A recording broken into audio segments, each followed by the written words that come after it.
The great Mike Mitchell has his Week 1 power rankings. So XFL is officially back. Week 1 of the 2023 season has arrived and is in the books. As is typical any football league, half of the teams are undefeated after a week of play and the other half are winless.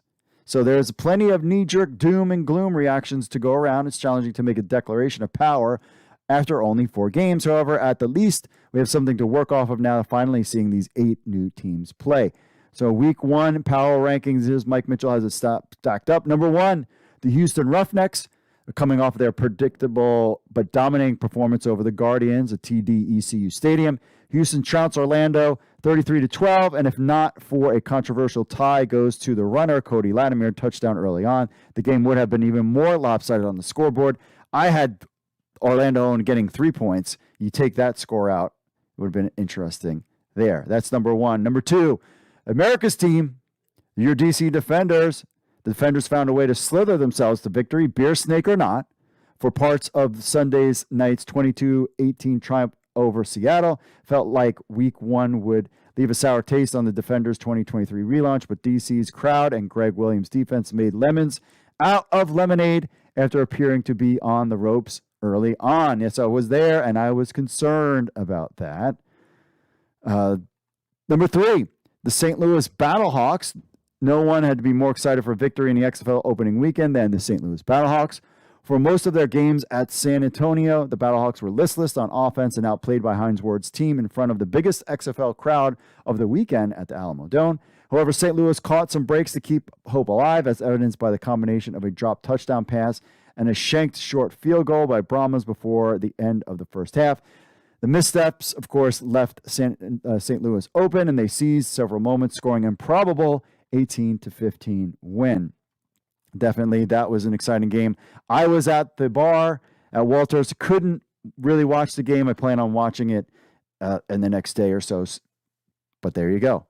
Arlington Renegades, number 4, the last of the winning teams. Renegades defense saved the day for Arlington against Vegas. If not for Jay Hayes and Tim Lewis' brilliant second half adjustment, Bob Soup's squad was headed for an ugly home loss. The 2 defensive scores by Arlington defense helped the Renegades ride to a 22-20 home dub, and it was close. They had a chance. I mean, the Vegas Vipers were in it. That could have changed the tide.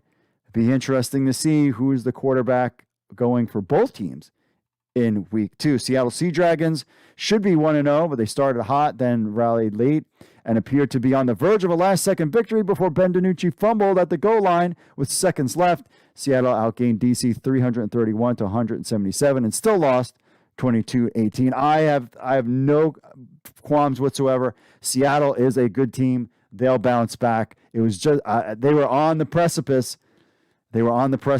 And I think they have a real good squad. Don't keep the Seattle Sea Dragons out, but at number 5, I agree with him there.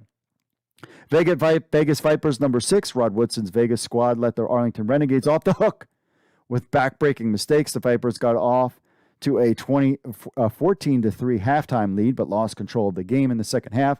There were some positives. The Vipers made some plays in their passing attack early and late, and Chris Gisman's defense was phenomenal. Vic Beasley was a star in his XFL debut. Agree with there. Number 7, the Brahmas have no one to blame but themselves for their improbable 18-15 loss at home to St. Louis. For the most of Sunday's game, San Antonio kept hitting St. Louis with body blows but failed to knock them out. The Brahmas kept the Battlehawks in the game by tripping over their own feet on several occasions. That's why they're there. And, of course, the consensus worst team in the league, Orlando Guardians, the consensus favorite to be the league's worst team, is headed into the XFL 23 season. Didn't disappoint.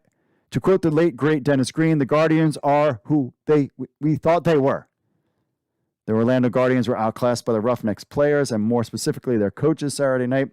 The 33-12 loss to Houston feels like the start of what's shaping up to be a brutal season for Terrell Buckley's Orlando squad.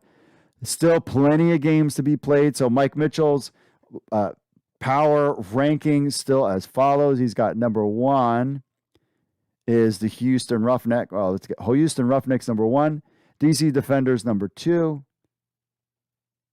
St. Louis Battlehawks 3,